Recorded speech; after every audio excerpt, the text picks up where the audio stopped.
This is a mistake. This is not the silence of the void. This is not the ordered echo of the system. The transition was not a clean tear, but a violent, agonizing rip. Sung Jinwoo's first breath was of ash and promethium. His senses, honed to supernatural perfection, were overwhelmed by a symphony of damnation. The sky above was not black.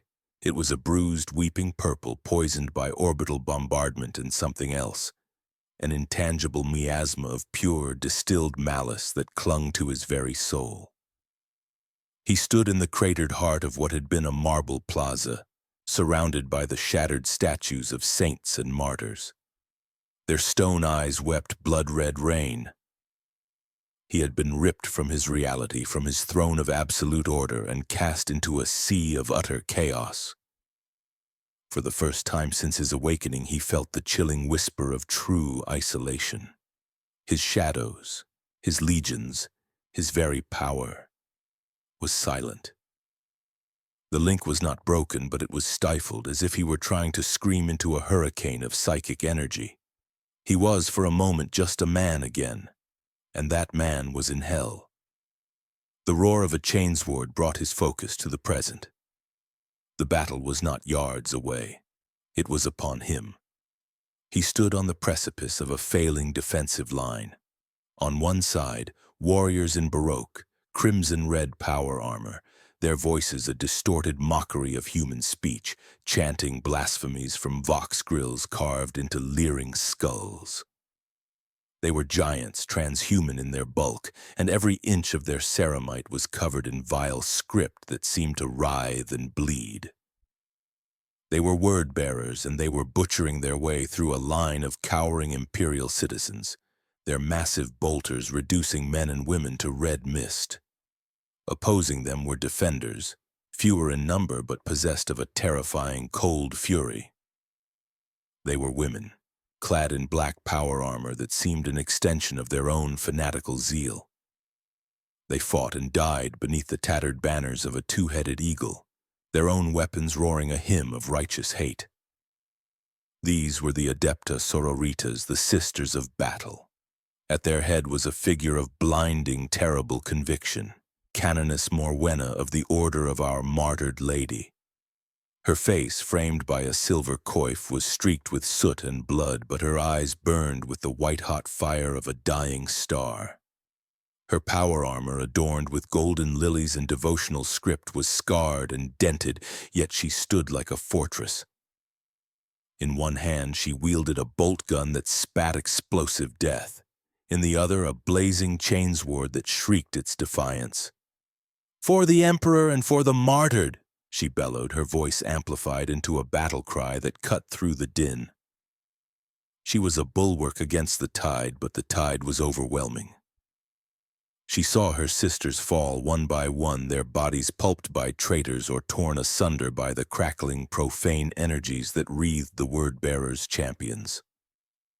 Each death was a fresh wound to her soul, a sacrifice she would honor with vengeance. Sung Jinwoo watched, detached for only a second, analyzing. The red giants were slow, but their power was absolute. The black-clad women were fast, skilled, but impossibly outmatched. He saw a word-bearer champion, his armor adorned with flayed skin and burning parchments, swat a sister from the air. The woman's dying scream was cut short as the giant raised his boot to crush her skull. Canoness Morwenna roared, charging the champion, her chainsword meeting his crackling power axe in a shower of apocalyptic sparks. The impact sent her skidding back, her arm numb. Her bolt gun clicked empty. The champion laughed, a sound like a graveyard avalanche, and advanced for the kill. Jinwoo's instincts, the instincts of a hunter who had fought monsters beyond comprehension, screamed into life. He was alone. He was weakened, but he was not helpless. His daggers, the Kamish's wraths, materialized in his hands, their familiar cold weight a comfort in this insane world. He felt no mana, no familiar energy, only the thrum of his own physical augmentation and the cold, dark embers of his true nature. He moved. To the eyes of the Sisters of Battle, it was not a human motion. He did not run. He simply wasn't there, and then he was. A blur of black fabric and cold steel, he crossed the 50 meters of broken ground in a heartbeat, erupting from the smoke like a phantom. His daggers, aimed with a hunter's precision, struck not at the thick armor but at the vulnerable neck seals of the word-bearer's helmet. The daggers, honed to cut through the spiritual and physical armor of magical beasts, bit deep. They did not just sever flesh and ceramite, they severed the unholy compacts that gave the champion his unnatural might. The word-bearer froze, a strangled gurgle replacing his blasphemous war cry. The volatile energy of his power axe guttered and died. He clawed at his throat, his massive gauntlets fumbling with the alien blades lodged in his gorget. His helmet's eye lenses, once glowing with crimson hate, flickered and went dark. He crashed to his knees, then fell face first onto the broken marble, a giant of corrupted faith laid low by an unknown variable. Silence fell in their immediate vicinity, a pocket of stunned disbelief in the heart of the cacophony. Canoness Morwenna stared, her chainsword held limply. She had just seen an unarmored man dressed in strange, dark civilian garb kill a transhuman traitor 8 feet tall with the ease of a butcher dispatching livestock. Her mind, rigid with imperial dogma, tried to categorize him. He was not a guardsman. He was not an Astartes. His movements were too fluid, too silent. He was Xenos. He had to be. An Eldar assassin, perhaps. But there was no finery, no shimmering holosuit, just a man with eyes that seemed to drink the light. "Who? What in the Emperor's name are you?" Morwenna demanded, her voice a strained rasp. She raised her bolt gun, aiming it squarely at Jinwoo's chest, her finger hovering over the trigger. Her faith demanded answers, and her training demanded she purge any unknown. Jinwoo ignored her. He was listening to the world. He felt the dying giant's soul, a putrid, screaming thing being torn from its body, not into a peaceful void, but ripped away by a vortex of laughing, gluttonous entities. He felt the ambient psychic wrongness of this place, the thick, cloying energy that he now recognized. It was chaos, pure, unadulterated chaos, far more potent and tangible than anything he had ever brushed against. It was a storm that threatened to drown his own ordered power. His shadow soldiers, his legion, were still beyond his reach. The connection to them stretched thin and taut across an impossible distance. He could feel them, a distant army of souls waiting for his call. But the call itself was being muffled by this reality's screaming madness. He was on his own. More word-bearers noticed their fallen champion. With bellows of rage, they turned their bolters on this new insurgent. "Die, Xenos filth!" one roared, unleashing a volley of explosive shells. Jinwoo didn't dodge. He simply moved. He was a shadow flowing between the raindrops of a storm. The bolt rounds, each a miniature rocket, detonated where he had been a fraction of a second before, showering the ground with shrapnel. He flowed toward them, a reaper of black lightning. He dispatched the first traitor with a decapitating spin, his dagger slicing through the helmet's weak joint. The second he disarmed by severing the hand at the wrist, then buried his other dagger into the traitor's primary heart. It was brutally efficient. It was inhumanly fast. But it was not enough. There were too many. For every one he killed, 3 more took its place, their guns spitting death. A stray burst of heavy bolter fire from a distant traitor tore through the air, aimed not at him, but at Canoness Morwenna. A young sister, a Repentia who had been fighting beside her canoness with a giant eviscerator, saw the incoming fire. With a final cry of "for her," she dove, taking the full burst in her back. Her body was annihilated, a red ruin of armor and flesh. Morwenna screamed her name, a sound of pure, helpless agony. She saw the girl's soul, a flicker of gold, ascend towards the heavens, a martyr's due. Jinwoo saw it too, but he saw it differently. He saw a resource, a spark. He saw the mounting dead, the overwhelming odds, and the desperation. He was weak, cut off from his true army. But he was not without power. He needed soldiers. This world would provide them. He looked at the mangled corpse of the sister Repentia, then at the fallen word-bearer champion. He looked at the tide of red-clad traitors. He needed to test the law of this new world. He focused his will, not on the distant legion, but on the here and now. He focused on the fresh dead. He gave the command, a word spoken in a voice that was not human, a voice that was a legion, a voice that was an abyss of absolute monarchy. Arise. It was not a plea. It was a law, and reality screaming was forced to obey. The command tore through the fabric of the nascent battlefield. It was a word of absolute metaphysical weight, and the universe screamed as it was forced to accommodate a law that was not its own. A cold, sterile wind, utterly alien to the psychic filth of the warp, whipped through the plaza. It was the chill of the void, the absolute zero of a soul's true death. Canoness Morwenna felt it first. The lingering warmth of her sister's martyrdom, the righteous golden light she had seen ascending to the Emperor's side, was snuffed out. It was as if a vacuum had opened and stolen that holy echo. She looked at the mangled corpse of the Repentia, and her faith turned to ice. A thick, oily black smoke like liquid shadow poured from the girl's grievous wounds. It was not the fire of a demon or the sickly green of Nurgle's rot. It was the color of an empty throne room, of a galaxy without stars. The body convulsed, bones snapped and reformed. Armor and flesh, annihilated by bolt fire, were knitted back together by pure, solidified darkness. The Sister Repentia rose. She was no longer Sister Ilara, the faithful. She was an effigy of war, a perfect, silent puppet. Her eyes, once brimming with ecstatic faith, now blazed with a cold, sapphire blue light, the signature of the Shadow Monarch. She turned, her shadow-wrought eviscerator solidifying in her grasp, and stood at attention beside Jinwoo. Then the true blasphemy occurred. The hulking corpse of the word-bearer champion began to move.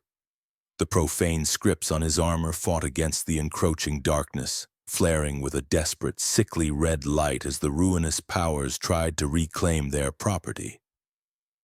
But Jinwoo's claim was absolute.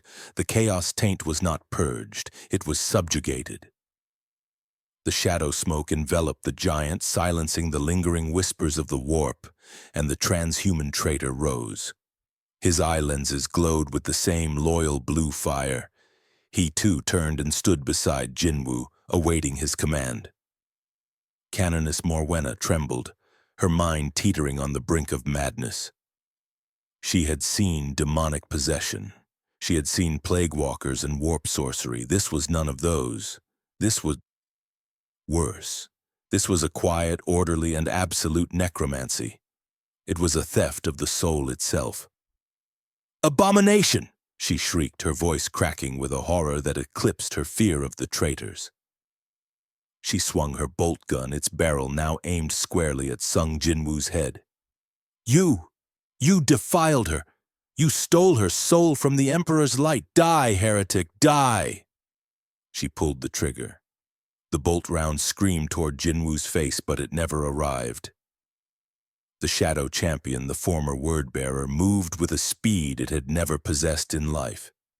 Its gauntlet, now wreathed in black energy, intercepted the shell, crushing it in its grip.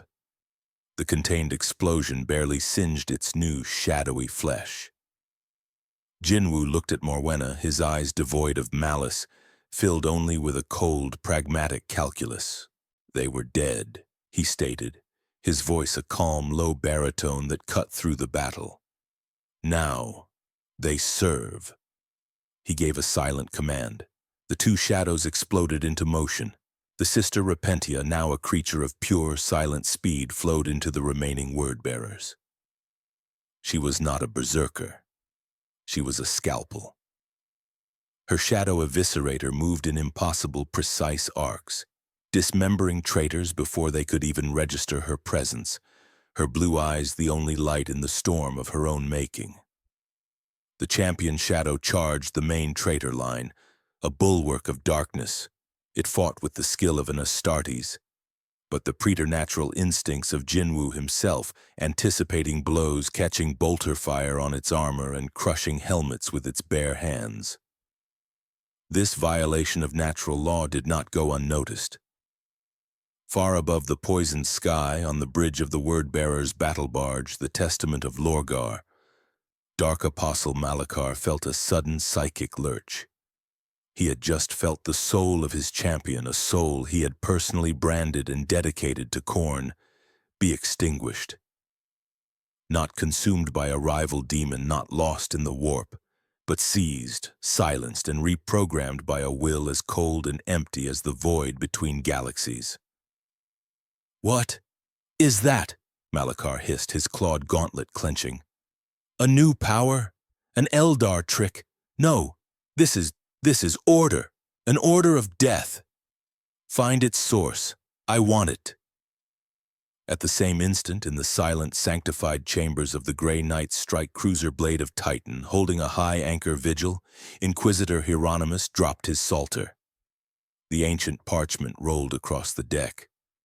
One of his attending psyker scribes, a pale man whose only purpose was to listen to the Immaterium's whispers, suddenly stiffened. A thin line of blood trickled from his nose. "My lord?" the scribe whispered, his voice trembling. A silence. A hole on the planet's surface. Something just ate the echoes of the dead. Hieronymus retrieved his psalter, his face a mask of cold granite. His mind, a fortress built of faith and psychic steel, had felt it too. A shockwave, not of presence, but of absence. A new unknown gravity had just entered the game, and it was pulling souls into its orbit. "Brother Captain Garen," Hieronymus spoke into his vox, his voice low and urgent. "Deploy your purgation squad. We have a new variable, and I suspect it is a heresy of a kind we have never seen before." The battle for the plaza was no longer a desperate last stand. It had become a grotesque silent ballet. Jinwoo's two shadows, the sister and the Astartes, moved with a synchronized, inhuman precision that was utterly chilling. They did not shout war cries or grunt with effort. The only sounds were the shriek of the shadow eviscerator as it split traitor armor and the wet crunch as the champion's gauntlets crushed helmets. They were perfect soldiers, anticipating every parry, every shot, their blue glowing eyes missing nothing. They were also a profound walking blasphemy. Canoness Morwenna watched, her mind fractured. She saw the familiar form of Sister Alara, moving with a grace she never possessed in life, her body flowing like smoke around a power fist that would have atomized her. This thing was not Alara. It was a violation, a puppet animated by the darkest sorcery. The remaining sisters of her squad, seeing their canoness frozen, were caught between their fanatical hatred for the traitors and their new paralyzing fear of their savior. Hold the line," Morwenna whispered, her voice barely a breath. But what was the line? Against the red-clad giants, or against the man in black who commanded the dead? Jinwoo paid her moral crisis no mind. He was analyzing. The two shadows were effective, but they were being worn down. The traitors were transhuman, and their numbers were still too great. He needed more. His gaze swept across the plaza, a charnel house littered with the fresh dead of this new insane world, dozens of sisters, scores of Imperial guardsmen who had been caught in the initial crossfire, and satisfyingly a growing pile of word-bearers. He was a monarch in a graveyard. This was his domain. He raised his hand, palm open, and his will spread. It was not a violent explosion, but a cold, encroaching tide. "Arise!" This time the command was not for one but for all. From the broken bodies of the fallen, the black smoke poured forth. The fallen sisters of battle, their armor shattered, rose in silent unison. The guardsmen, their bodies torn apart, were pulled back together by threads of darkness. The word-bearers, their spirits still howling in the warp, were ripped from the grasp of their dark gods and pressed into a new, cold servitude. In seconds, Sung Jinwoo was no longer a man. He was a general, flanked by a new army of 30 shadows, their eyes all glowing with the same cold blue loyalty. He had not just raised the dead, he had raised soldiers. The sisters of battle who were still alive stumbled back, their faith giving way to primal terror. He has taken the blessed martyrs, one of them shrieked, making the sign of the Aquila frantically. He is the arch-heretic. Jinwoo was already one step ahead. He needed intelligence. This world, its emperor, its chaos, the red giants, they were all unknown variables.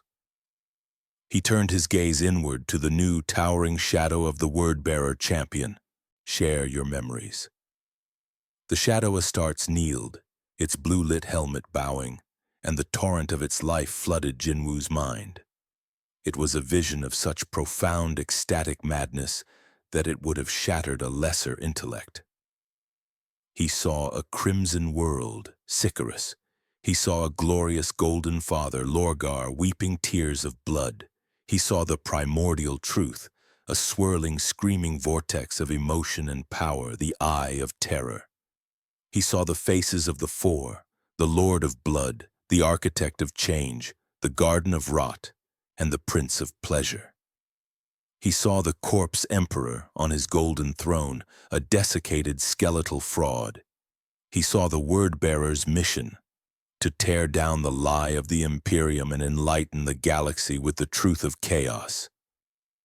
Jinwoo processed it all in a microsecond, his mind a cold, analytical engine. This was not just a war. It was a crusade of belief, a battle of cosmic, parasitic gods feeding on the souls of their worshippers. His power, the power of the Shadow Monarch, was the ultimate antithesis. He did not ask for worship. He did not crave souls. He simply commanded. So, Jinwoo said, his voice quiet, this is a galaxy ruled by demons and a corpse. His newly formed shadow army tensed, awaiting his first order.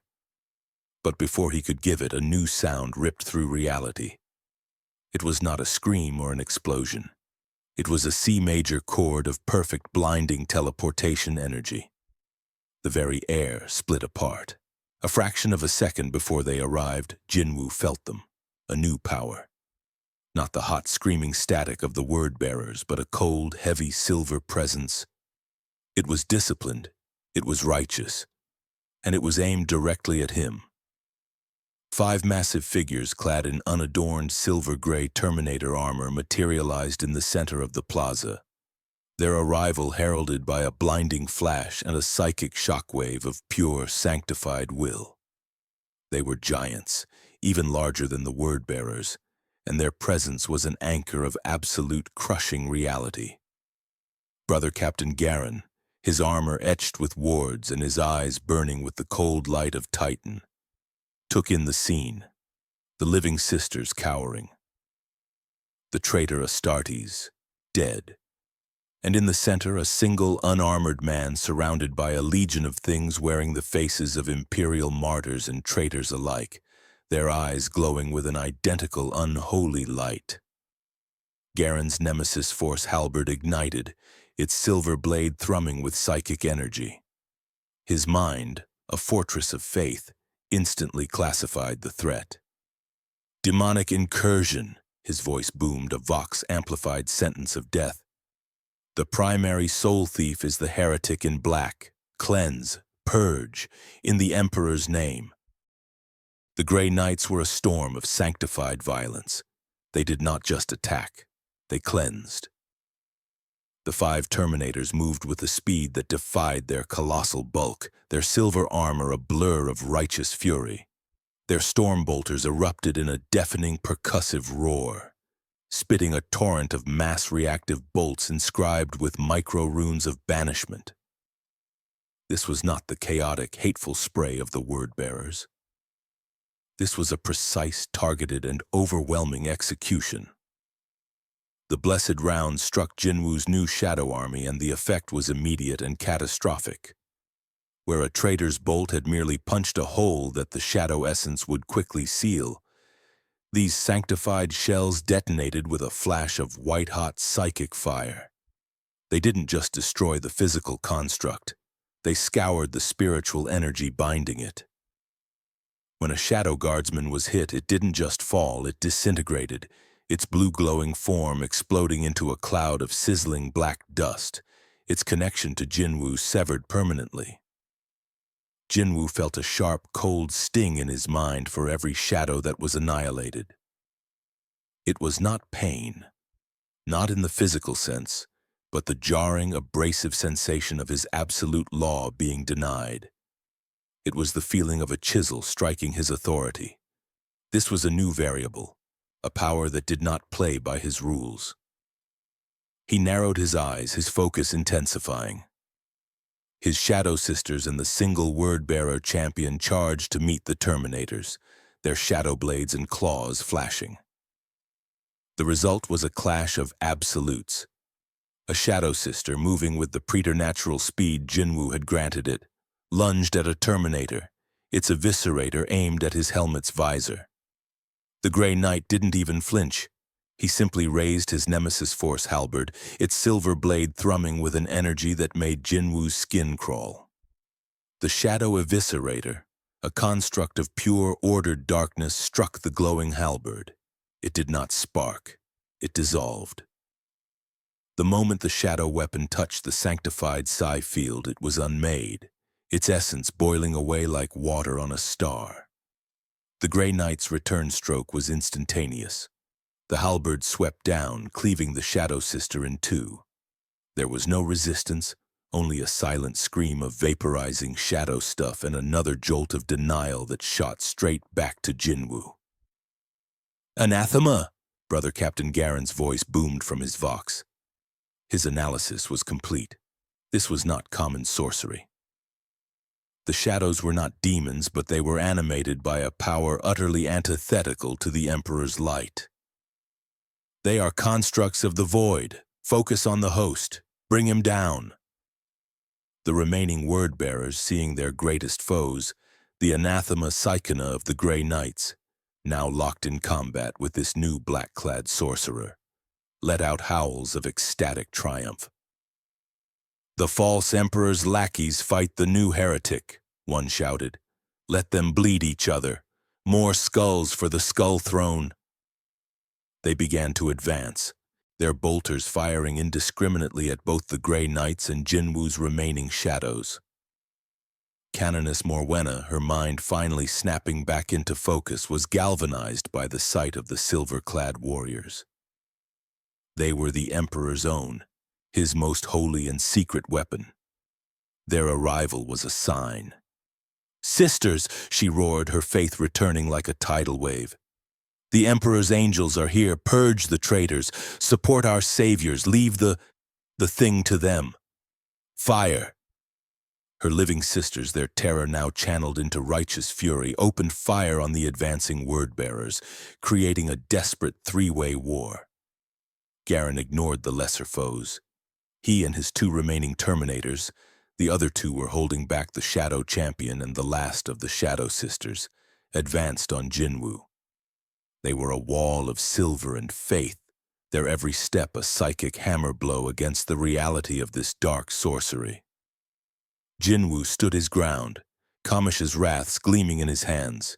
He watched Garen. This was the leader. The power, the will was strongest in him. This was not a mindless beast or a faith-driven zealot like Morwenna. This was a warrior, a monarch in his own right, a master of his own power. Garen raised his halberd, its psi field flaring to a blinding white. "In the name of the Emperor, and by the will of Titan," he intoned, the words themselves a weapon. "I condemn your soul to the void," he charged, his Terminator armor thundering across the marble, his mind focusing a psychic bolt of pure, cleansing fire aimed directly at Jinwoo's soul. Jinwoo felt the attack a millisecond before it was launched, a lance of pure, searing belief. He didn't block it with his hands. He met it with his will. The psychic spear hit the cold, absolute nothingness of the Shadow Monarch's aura and simply stopped. It was like throwing a torch into the vacuum of space. It just went out. Garen's eyes widened behind his visor. His most potent attack, a bolt that could incinerate a demon prince from the inside out, had vanished. It had no effect. The man, the thing, was a psychic void, a black hole.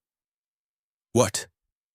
Before Garen could finish the thought, Jinwoo was upon him, his speed too fast to track, his daggers aimed at the Terminator's throat. But Garen was a gray knight. His reflexes were not human. He brought his halberd down in a defensive arc, the silver blade still thrumming with power, aimed to intercept the black daggers. The clash was inevitable. The steel of a dragon's tooth imbued with the absolute law of the Shadow Monarch met the sanctified aegis steel of Titan, powered by the collective faith of 1,000,000 souls. The impact was not a clang. It was a deafening, reality-splitting song. A shockwave of pure, conflicting power, blue-black shadow and silver-white light exploded outward, throwing Terminators, sisters, and traitors alike from their feet. The plaza floor cracked and shattered under the nexus of the two opposing absolutes. The shockwave of blue-black shadow and silver-white soul fire ripped outward, a deafening explosion of pure, conflicting will.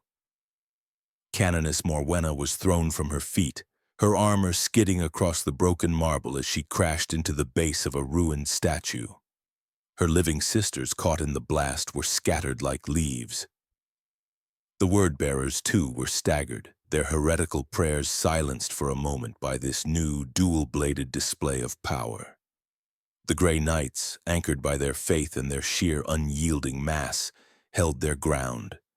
But their Terminator plate smoked and sparked, its sanctified wards flaring violently as they were assaulted by an energy they could not comprehend.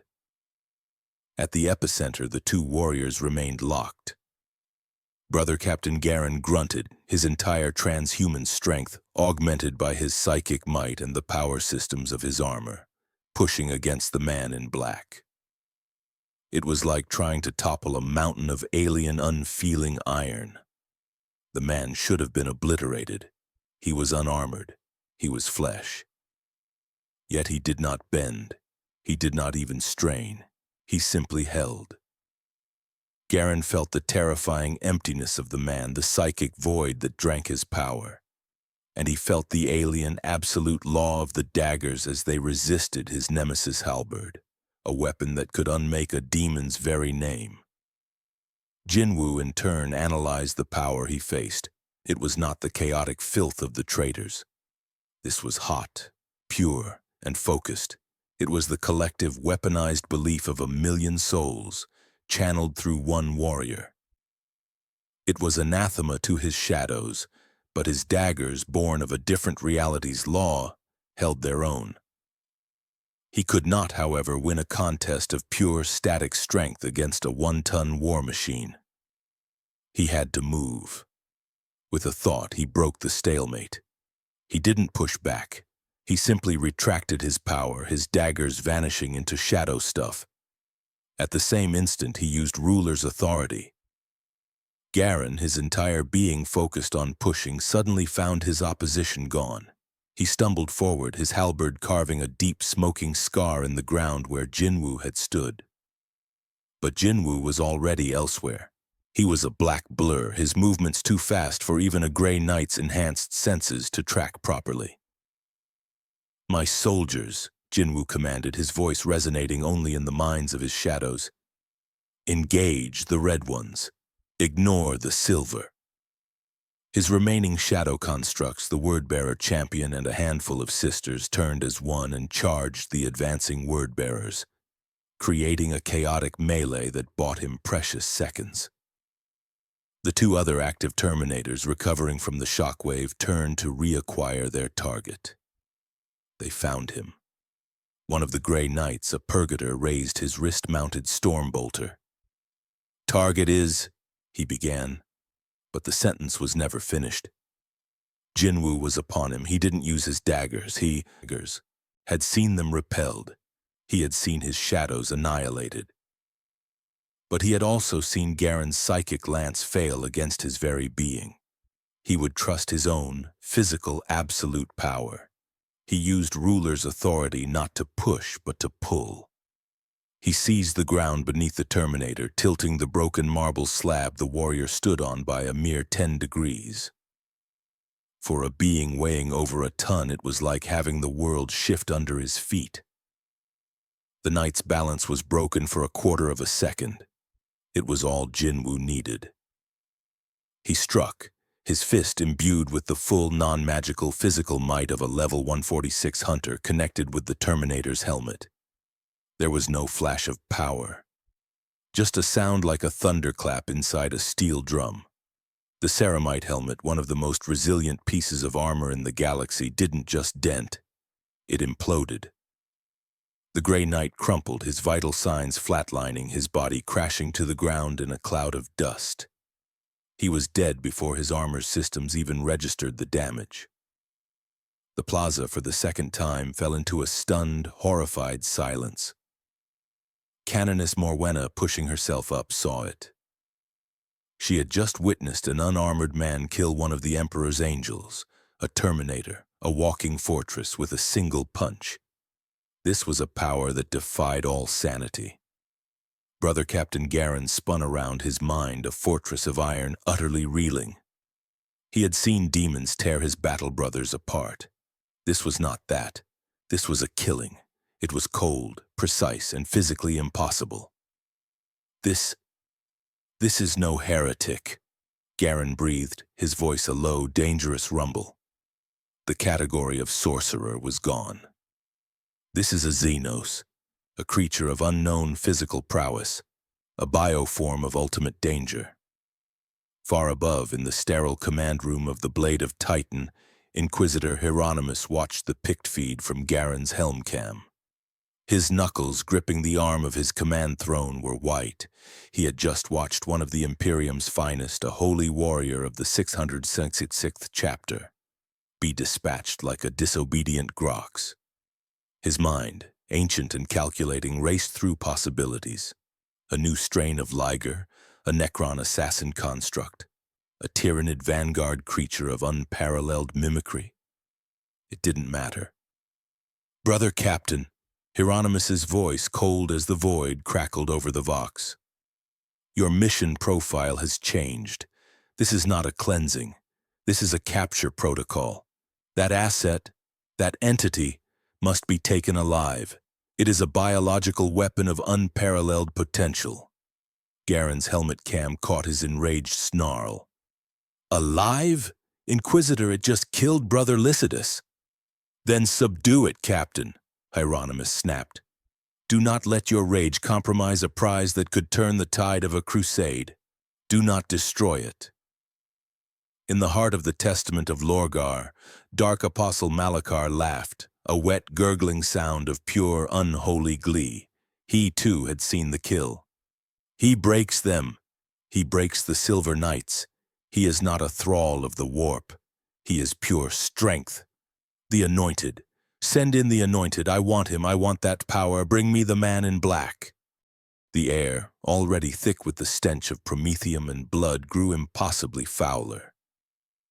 From the largest breach in the plaza, the one torn open by the word-bearer's initial assault, a new wave of traitors emerged. But these were not the rank-and-file legionaries. These were the Anointed.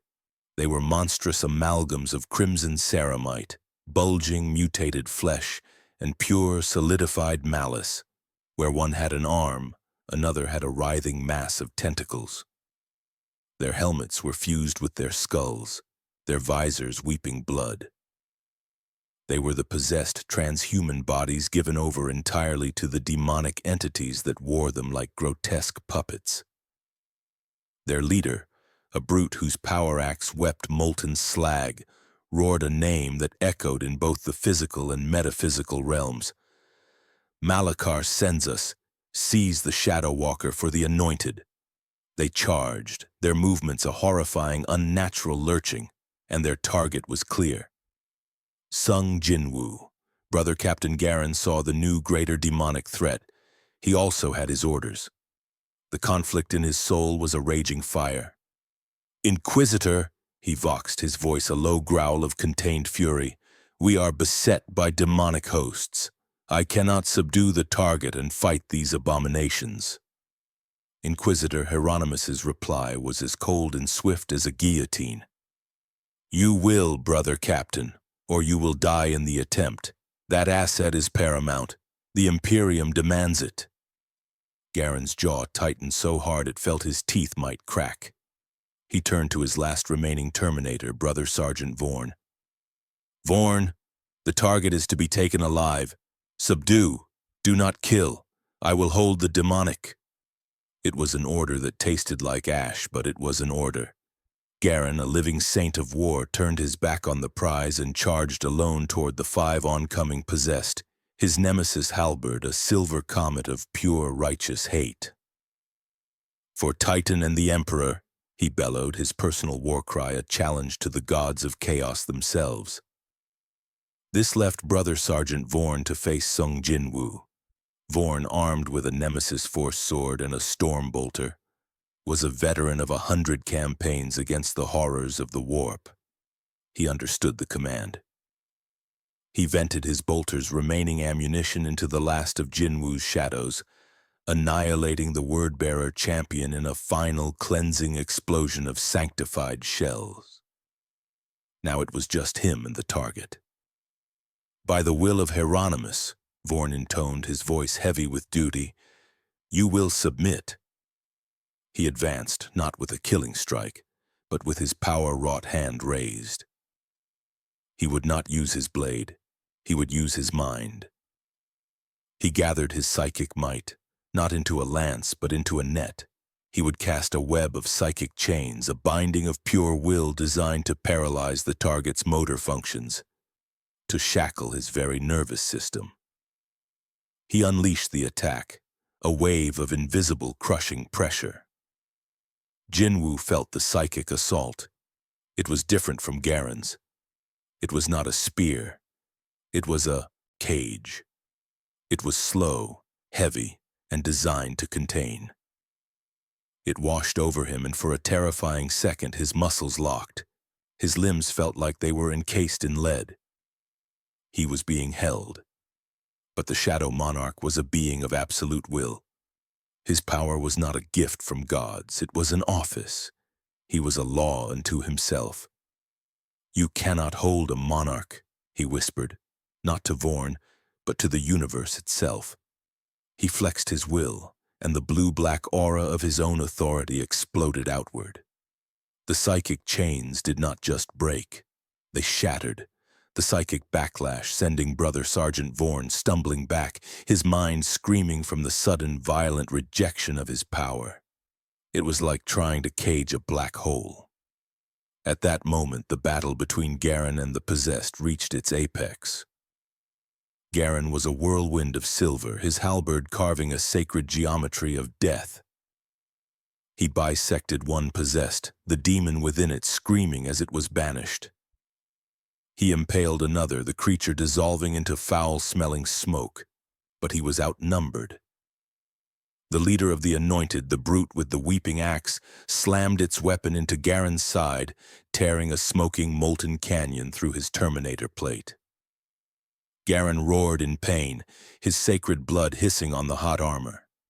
He was wounded. He was vulnerable. The remaining possessed raised their claws for the killing blow. Jinwoo saw it. He saw the silver warrior who had tried to kill him, then tried to capture him, now about to be overwhelmed by the red chaotic giants. He saw the tactical situation. The silver ones were an obstacle. The red ones were an abomination. They were the same chaos he had fought, the same madness. He moved. He used stealth. To the eyes of everyone on the battlefield, he simply vanished. One moment he was standing before Vorn. The next, he was gone. Vorn spun, his sensors finding nothing. Where? Canoness Morwenna, watching from her cover, gasped, her hand flying to her throat. He is a ghost. Jinwoo reappeared behind the possessed leader, the one looming over the wounded Garen. He had no daggers. He had only his fist. But this time his fist was wreathed in the black-blue aura of his power. He had punched a Grey Knight and killed the man inside. He would now punch a demon and see what it contained. He struck, his fist sinking up to the elbow in the possessed Astarte's back. There was no sound of impact. There was only a scream. But it was not the Astarte's scream. It was a sound that should not exist, a shriek of 1,000 tormented voices, the demon within the armor. It was being eaten. Jinwoo's power, the cold, orderly void of the Shadow Monarch, was not banishing the demon. It was consuming it, pulling its very essence apart, annihilating its immortal nature with absolute final death. The possessed's body convulsed, its armor cracking. Then it fell, a hollow, smoking shell, its inner demonic light utterly extinguished. Garen, on one knee, stared at the empty husk of his foe, then at the man in black who stood over it, his hands smoking with black energy. This was not a banishment. This was oblivion. This man, this thing, did not just fight the warp. He erased it. A new, far colder dread filled Garen's heart, a dread that eclipsed his hatred.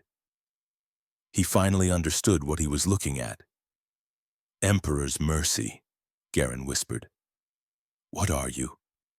Jinwoo ignored him, turning to face the remaining possessed. His eyes were not just glowing. They were burning with a cold blue fire. You are chaotic, he said, his voice a low, echoing promise of the void. You are an imbalance. He raised his hand, and from the smoking, empty armor of the possessed he had just killed, the black smoke began to pour. I will correct you. The word was spoken. Arise. It was not a plea to the warp, nor a bargain with dark gods. It was a command as cold and absolute as the vacuum between stars. The remaining possessed traitors, their minds a fusion of demonic glee and mortal madness, screamed. It was not a war cry. It was a sound of pure, unadulterated terror. They felt it. They felt the essence of their brother demon, the one Jinwoo had killed, being not banished, not returned to the warp to reform, but annihilated. And now they watched as the empty vessel it had worn, the crimson-armored Astartes, was being filled. A tide of oily black smoke poured into the smoking hole in the armor, sealing the rents and reknitting the very ceramite with threads of shadow. The corpse warrior stood, its armor now laced with pulsing blue-black energy. Its helmet, once a mask of demonic rage, was now a silent, impassive face, its eye lenses burning with the same cold, sapphire-blue loyalty. It was a shadow soldier, a perfect hollowed-out engine of war. Brother Captain Garen, clutching the molten ruin of his armor, watched this transubstantiation. His mind, a fortress built on the rock of imperial dogma and the steel of Titan's will, was shattering. He had spent his entire life fighting the horrors of the warp, fighting to save the souls of humanity from demonic predation. He had always understood the battlefield. It was a war of faith. The Emperor's light against the darkness of chaos. This was not that. This man, this entity was not a servant of the darkness. He was a rival.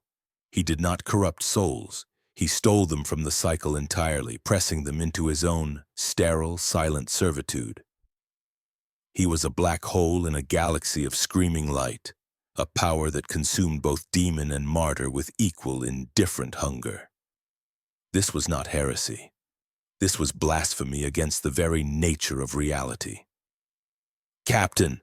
Inquisitor Hieronymus's voice was a knife in his earvox, sharp with a new, frantic urgency.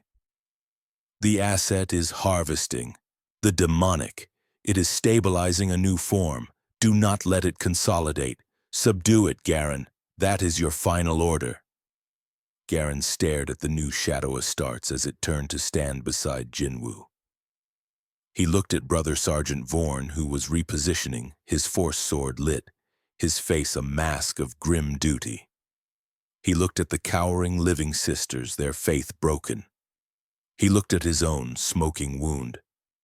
The Inquisitor wanted this thing as a weapon, but Garen knew with the certainty of a holy man seeing the devil that you could not weaponize the abyss. You could only be consumed by it. He had a choice, his duty to the Inquisitor or his sacred higher duty to the Emperor and to the very soul of mankind. The choice was not a choice at all. Inquisitor Hieronymus, Garen's voice was a low, final growl. You are a fool.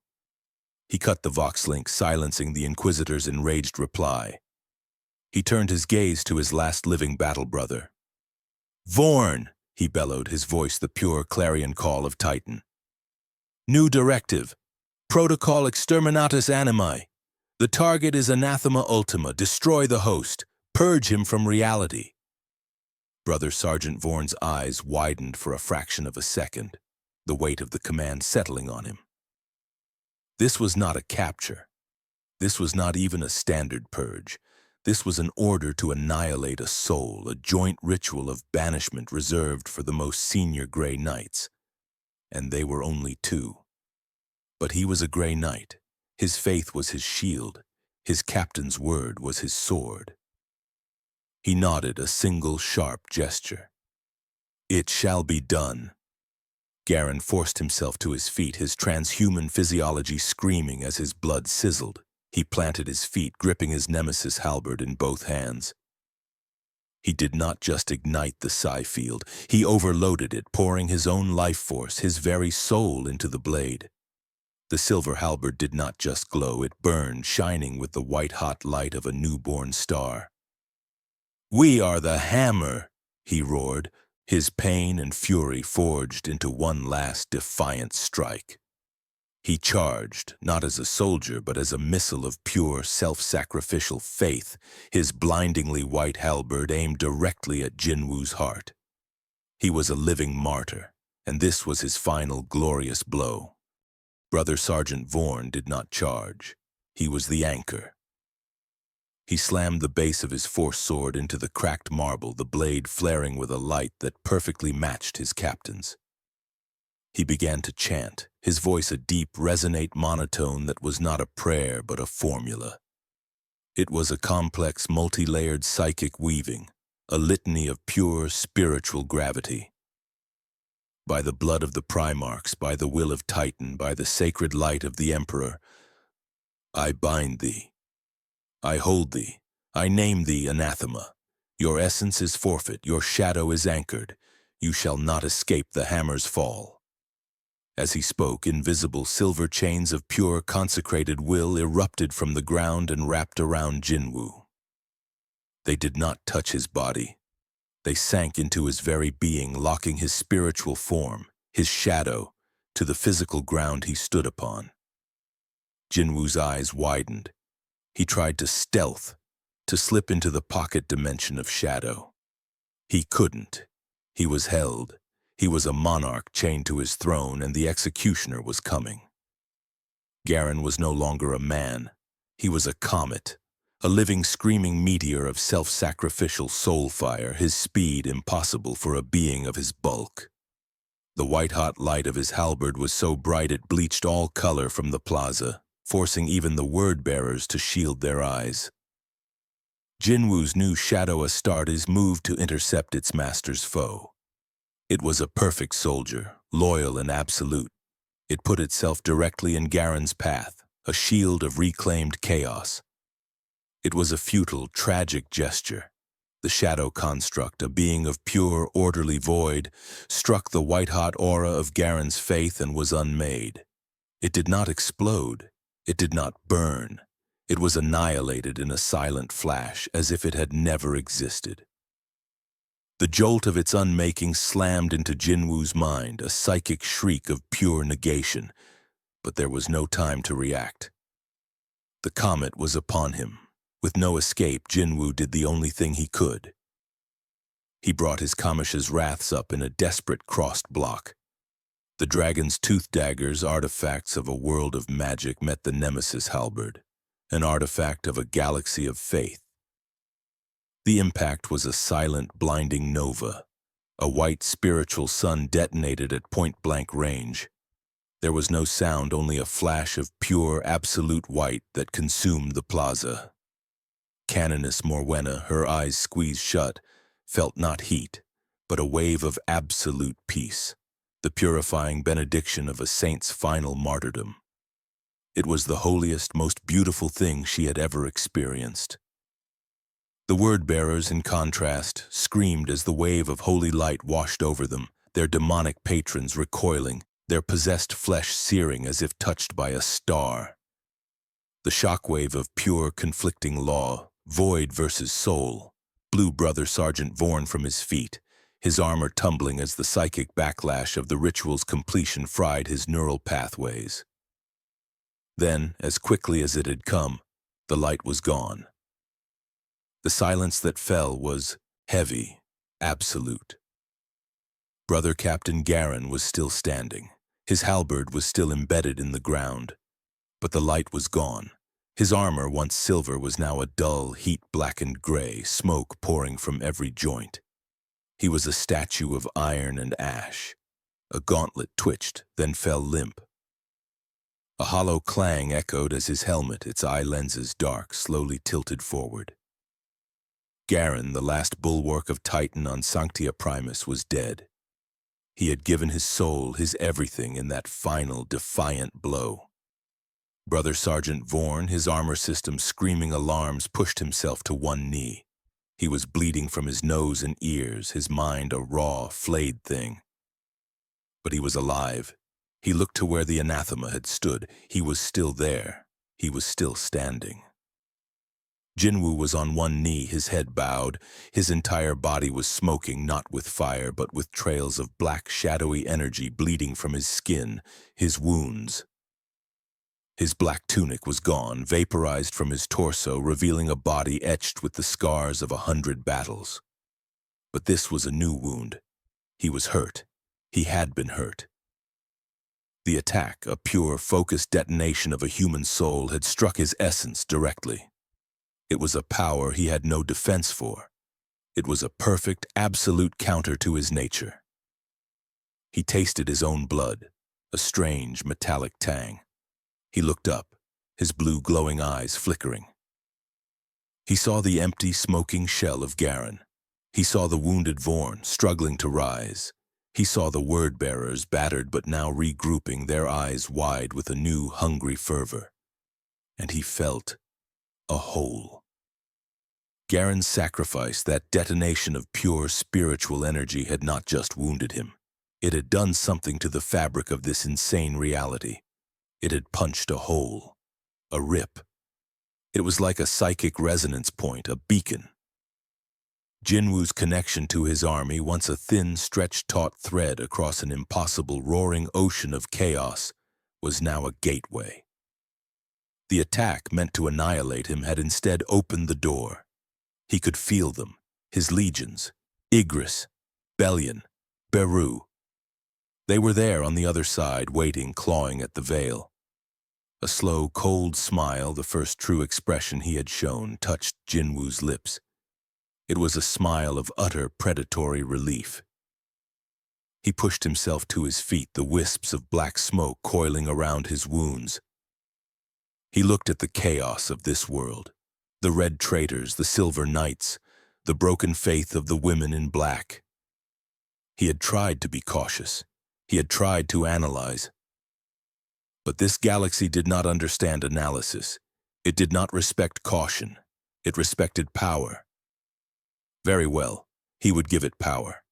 He raised his hand, not to the dead of this world, but to the sky, to the hole in reality only he could see. His voice was no longer a man's. It was the amplified, echoing command of 1,000,000 loyal souls, a sound that shook the foundations of the plaza. To me, my legions, arise. The command was not a word, it was a key. It turned a lock in the fabric of reality, and the sky tore. It was not the weeping, bruised purple of a warp breach, a bleeding wound of madness.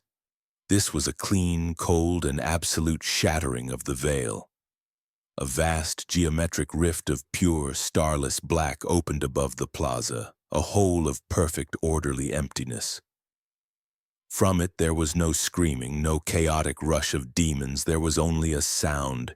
It was the sound of 1,000,000 soldiers stepping from shadow onto steel in perfect, terrifying unison. A single, unified clang that echoed across the planet. And then they poured. It was not a horde. It was a legion, a sea of black and blue, an endless, disciplined tide of monsters and knights. Their forms pulled from 100 different worlds, 1,000 different battles, all united under one will. They did not fly or fall. They streamed from the rift, lining the skies, the rooftops, the broken plaza, arranging themselves in perfect, silent formations. Their sapphire blue eyes, a galaxy of new, cold stars, turned upon this one, broken world. At the forefront, 3 figures of immense power materialized, dropping from the rift to land on one knee before their master. The first, a giant clad in night-black plate armor, his helmet adorned with a crest of crimson flame, his presence a suffocating weight of pure loyalty. Igris, the blood-red commander. The second, a monstrous bipedal ant-king, his insectoid chitin clicking, his wings buzzing with a barely contained manic energy, his mind voice a high-pitched shriek of concern. "My king, you are wounded! Who dared? I will eat their souls! I will devour their light!" Baru, the king of ants, his killing intent so potent that it made the air crackle. And the third, the greatest of them all, a colossus with 4 arms and a centaur-like body, his scales the color of an oily abyss, his great sword humming with the power of a world's end. Bellion, the Grand Marshal of the Shadow Army. He said nothing, his helmeted head bowed, but the sheer, crushing gravity of his power dwarfed even that of Brother Captain Garin. Bellion raised his head, his gaze falling upon the smoking, empty armor of the Grey Knight. He turned his head to the wounded Brother Sergeant Vorn, who was frozen, his forced sword held limply, his mind utterly broken by the sheer, apocalyptic scale of what he had just witnessed. Vorn was no longer a soldier. He was an ant, staring at a tidal wave that had just blotted out the sun. The word-bearers who had been advancing stopped. Their laughter died, their heretical prayers caught in their throats. They who worshipped gods of infinite, teeming madness were now staring at an army of infinite, perfect order. "My king, you bleed," Bellion's voice rumbled, a sound like a continent shifting. Jinwoo raised a hand. The wisps of shadow stuff, the essence of his legion, coiled around his torso. The wound, the one inflicted by a human soul, sizzled and began to close. The black smoke knitted his flesh, purging the last lingering echo of the Emperor's light. He stood tall, his bare chest now scarred but whole. He looked at his legions, his family, his power. He was no longer isolated, he was no longer a variable, he was a context.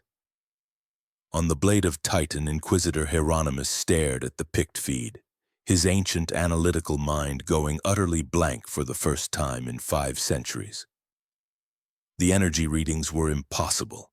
They were not warp signatures, they were nothing, a void, an army of voids, each one a pinprick of pure anti-psychic something.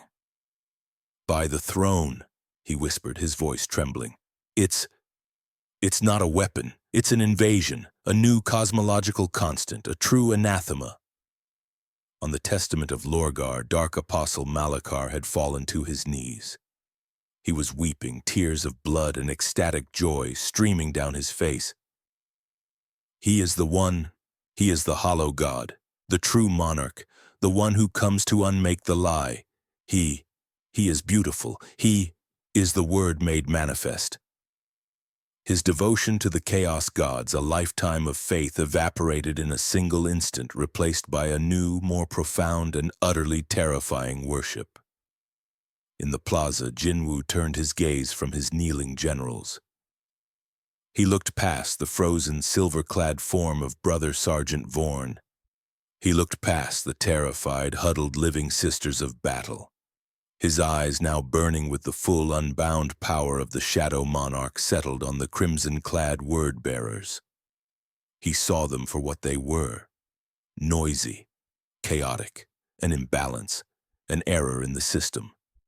He raised his hand, not in a fist, but with a single pointing finger. He gave his first true command in this new mad world.